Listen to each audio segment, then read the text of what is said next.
Bom, então a gente classificou os 3 tipos sanguíneos, né, que são mais frequentes nos humanos.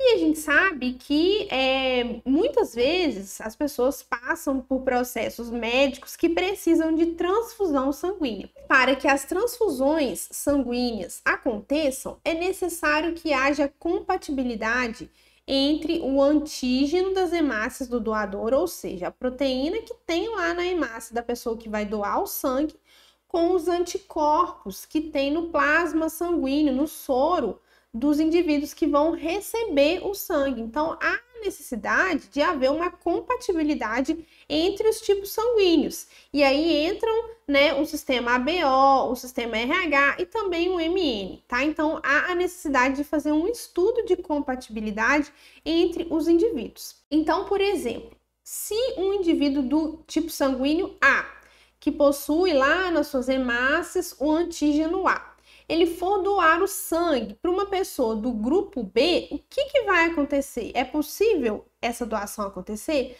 Não, não pode acontecer essa doação, porque vai ocorrer a aglutinação do sangue. E por que isso vai acontecer? Porque o indivíduo do tipo sanguíneo B possui anticorpos anti-A no seu plasma sanguíneo. Então, quando o anticorpo anti-A entrar em contato com as hemácias contendo o antígeno A, vai haver a aglutinação. E essa aglutinação, ela vai promover a formação desses flocos, dos grumos no sangue, que vão obstruir os vasos sanguíneos, podendo levar o indivíduo receptor à morte. Então, é muito importante essa questão da compatibilidade durante a transfusão sanguínea, porque se houver a transfusão de um sangue, né, com determinados antígenos para um indivíduo que tiver anticorpo contra aqueles antígenos no seu plasma, vai acontecer o processo de aglutinação e isso vai obstruir os vasos sanguíneos e o receptor pode ir à morte. Dessa maneira, então, uma pessoa do grupo A nunca pode doar sangue para uma pessoa do grupo B. E aqui a gente tem uma tabelinha das possibilidades de transfusões sanguíneas, tá? Então, o indivíduo A, ele pode doar sangue para um indivíduo A. E o indivíduo A pode doar sangue para o indivíduo AB, porque olha só, o AB não tem nenhum anticorpo, nem anti-A, nem anti-B, tá? E o indivíduo AB também pode doar sangue para um indivíduo do tipo AB, né? Também. Com relação ao tipo sanguíneo B, uma pessoa do tipo B pode doar para uma pessoa do tipo B e também pode doar para uma pessoa do tipo AB. Como a gente já falou, o tipo sanguíneo AB não possui anticorpos. Só que a pessoa do tipo A não pode doar para a pessoa do tipo B. E aqui a gente tem os indivíduos do tipo sanguíneo O. Os indivíduos do tipo sanguíneo O, as hemácias deles não têm antígenos, então eles podem doar sangue para qualquer pessoa. Podem doar para indivíduos do tipo A, podem doar para indivíduos do tipo AB e podem doar também para indivíduos do tipo B. E, claro, indivíduos O podem doar para indivíduos O, já que aqui as hemácias dos indivíduos O não possuem nenhum antígeno. Então, o grupo O, ele é chamado de doador universal.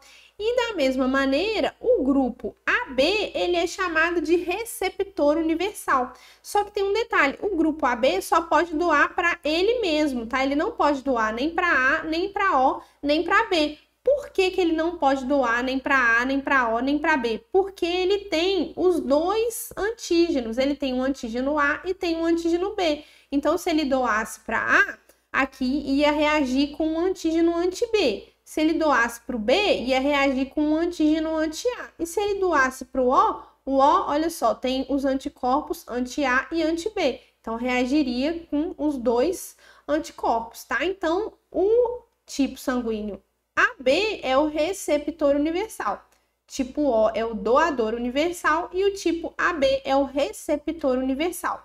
O doa para todo mundo e AB recebe de todo mundo. Em transfusões de sangue, além de considerarmos o sistema ABO, também deve haver a compatibilidade no sistema RH, tá? Indivíduos positivos e negativos.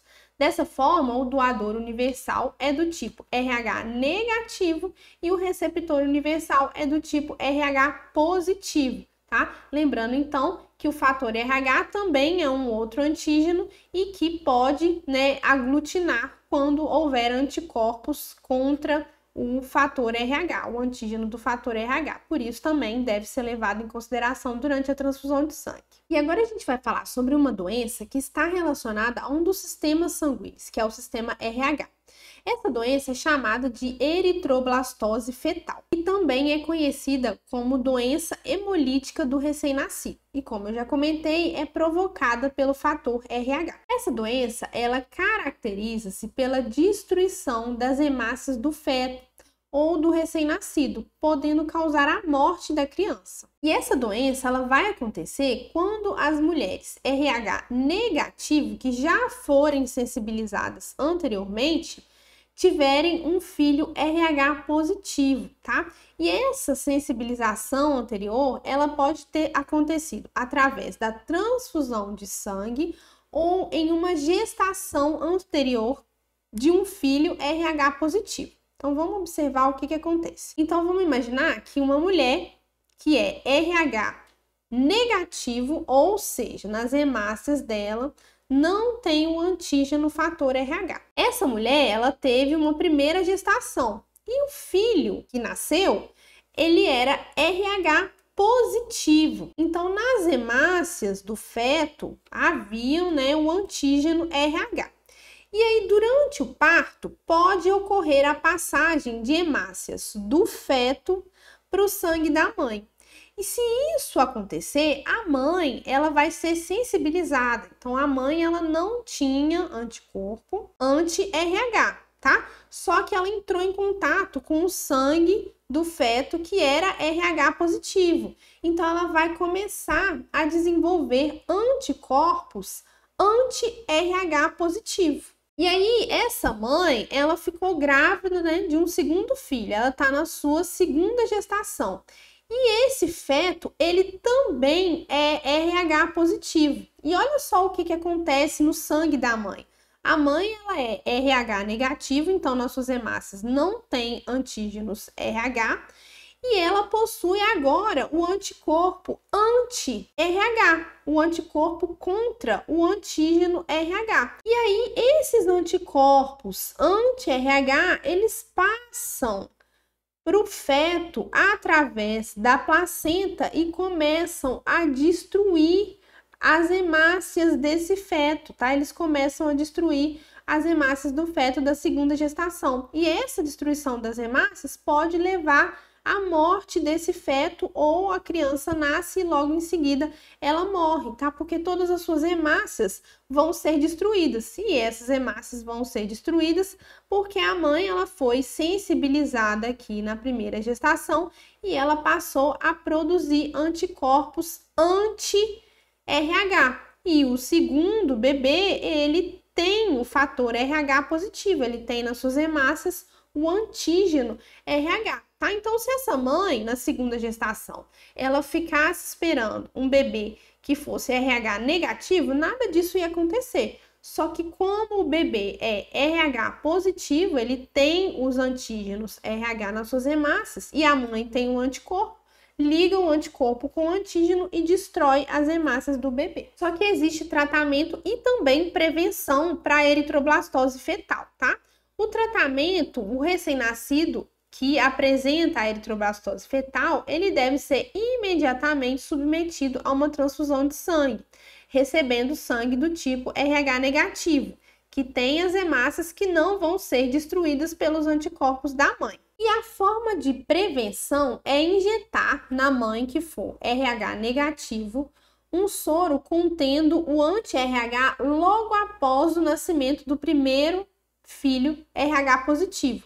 Por quê? Porque o soro anti-RH, ele vai destruir as hemácias de quem? Ele vai destruir as hemácias desse primeiro bebê aqui que passaram para a corrente sanguínea da mãe. Então, se as hemácias desse primeiro bebê que passarem, né, para a corrente sanguínea da mãe forem destruídas, a mãe ela não vai produzir o anticorpo, tá? Então, se ela não produzir o anticorpo anti-RH, não vai haver nenhum problema de destruição das hemácias do segundo bebê.